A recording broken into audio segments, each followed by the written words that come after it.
Toastmasters. As we said, the mission of the district is to extend the network of clubs. And I want to help you start a new club. And you're here because you want to help build a new club. So this is perfect. I want to help you to discover how rewarding and surprisingly easy starting a new club can be. So first, everybody close their eyes. And I want you to think about before Toastmasters. Now I want you to think about when you first joined Toastmasters. Now I want you to think where you are here today and because of Toastmasters. Now I want you to think about when you start a new club of 20 people and you bring the benefits that Toastmasters has brought you to 20 more people. And how do you think that would feel? Open your eyes.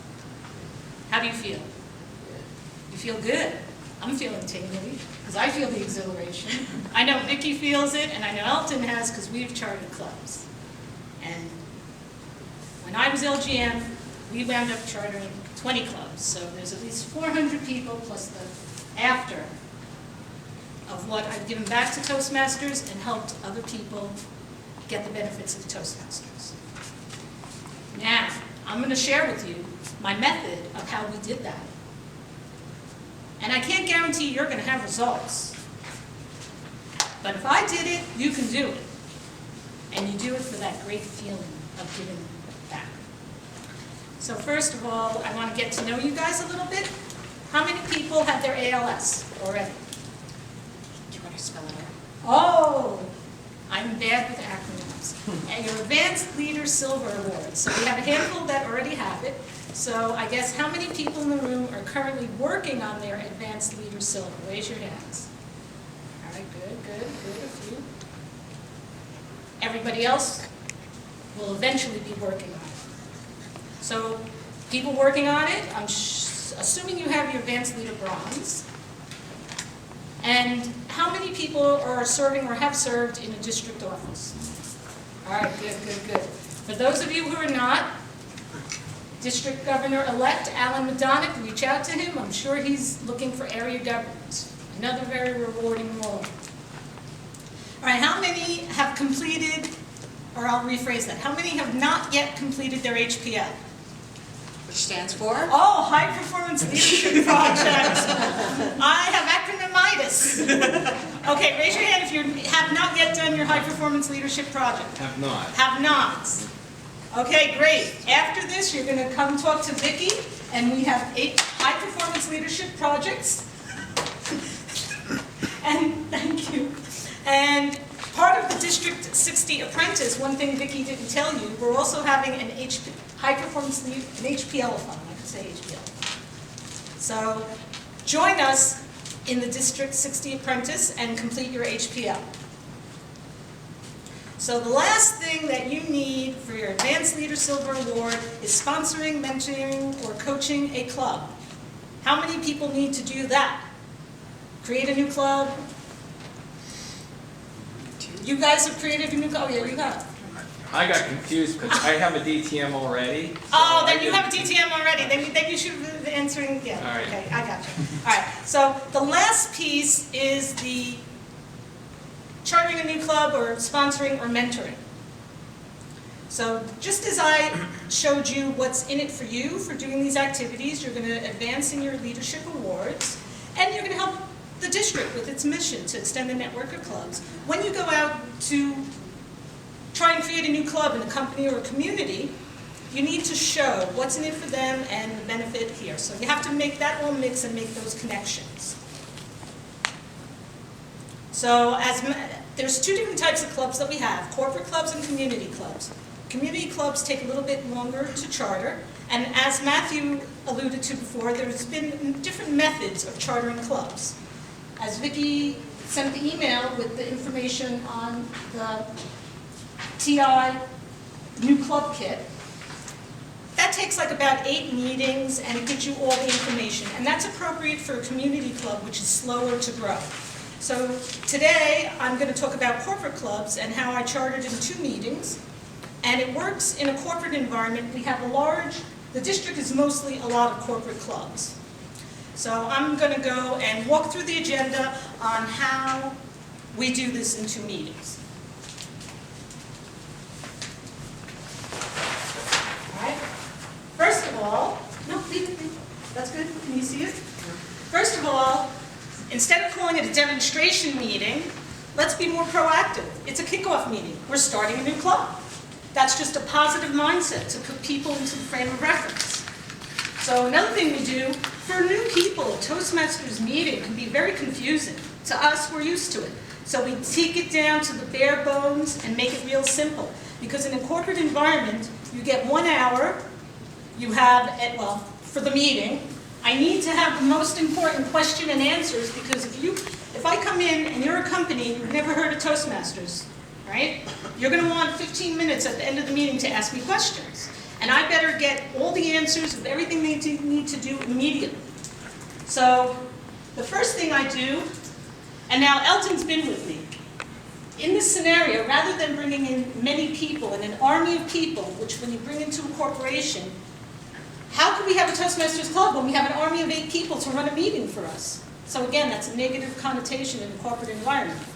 What we need to do is build commitment and engagement. And many times, it was me and Alan, or me and Elton, or me and the sponsors to start the club. So an example of it was when me and Elton would be Toastmaster, I would be speaker, I would be table topics master, Elton would be general evaluator, and then also speech evaluator now. The only other 2 roles that you need in a bare bones meeting is grammarian and timer. And this is where you get the company to buy in, right? And it's like how we do the actions on the agenda. Excuse me, Carol, it looks like they're having a hard time seeing it from the back. Oh, I'm sorry, I didn't make it dark enough. Can I make it? All right, sorry. All right, do you see this? Well, you know yeah, keep it on this so we can have that there. So first, as the Toastmaster in our mini meeting, I'm going to fly through this very quickly. I'm the Toastmaster. I set the agenda. Oh, I'm missing a couple of roles. Hey, would you like to be my grammarian today? Oh, they agree. Hey, would you like to be my timer? They agree. Okay, I got 2 people in the club already committed and serving in a role. It's simple. It's easy. Then, Toastmaster, I have a word of the day. I use the word of the day. I use initiative. And how I use it in a sentence? I wonder who will take the initiative and participate in table topics first. That draws the people in. They get curious. They want to participate. So I do the speech. My speech is on the back of my agenda. I have all the speeches in the company communicator manual, all the CL projects, what they're going to learn, so they see that on the back of the agenda and they could reference it.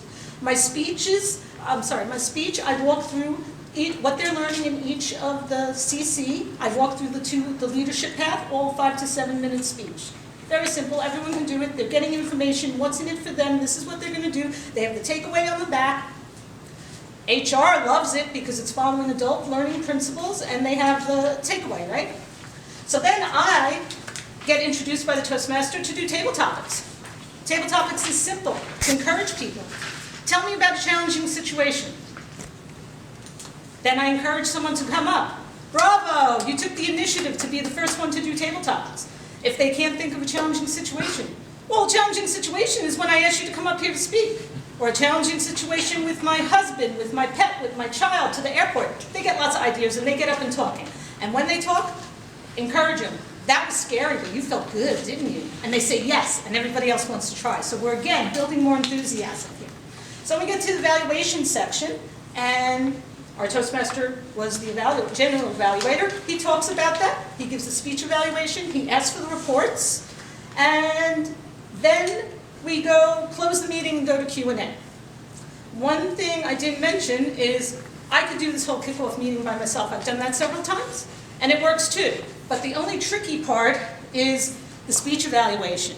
I use this as an opportunity to do a group evaluation to encourage them on how to evaluate and how simple it is. So I say, and it's also a listening exercise, which HR managers love because, again, adult learning principles of participation.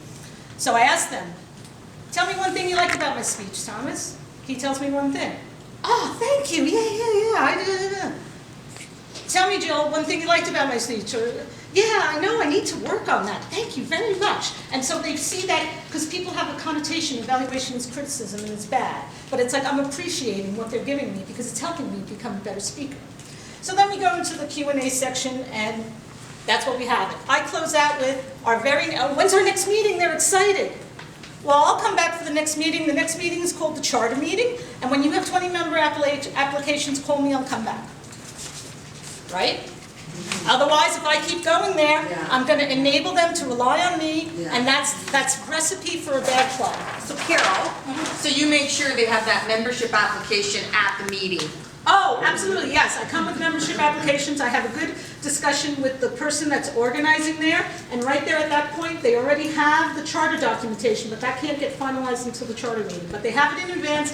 I help them fill it out. I used to have a checklist of these are your cheat sheet of these are your answers. Of course, you can change stuff to fit your club, but this is generally the way you would answer the forms. So charter meetings, I love. They're great. 3 parts. Vote for the club name, vote for club officers, complete the charter paperwork. First thing to vote for a club name is everybody in the room throws up whatever name they want, whatever they come an idea. And it's really good a group think thing, because one person might have an idea, and that springs his idea because you said that. So nothing is a silly, stupid name. So we put everything up there, right? The next thing we do is we wind up everybody in the room gets 1 vote for every single name. So whenever, whichever ones you like, you can vote for all of them. That's kind of silly. Maybe you have 5 you like, you vote for 5, right? So there we go, we tally it up. The top 3 names are there. Every person gets only 1 vote. So that becomes the name of the club. Next step, we vote for the club officers in order and go through that process. Because the reason we do that, well, you need club officers, number 1, but that's why we say complete charter paperwork at that point. Because the president and secretary need to sign off on the paperwork. And that's why in between the first meeting and once they get the 20 member applications, we have the paperwork complete except for the signatures. And then once we have the officers, we know who's signing for it and we sign that. All right, and that is how we charter in 2, and it works pretty well. We've done very well with that.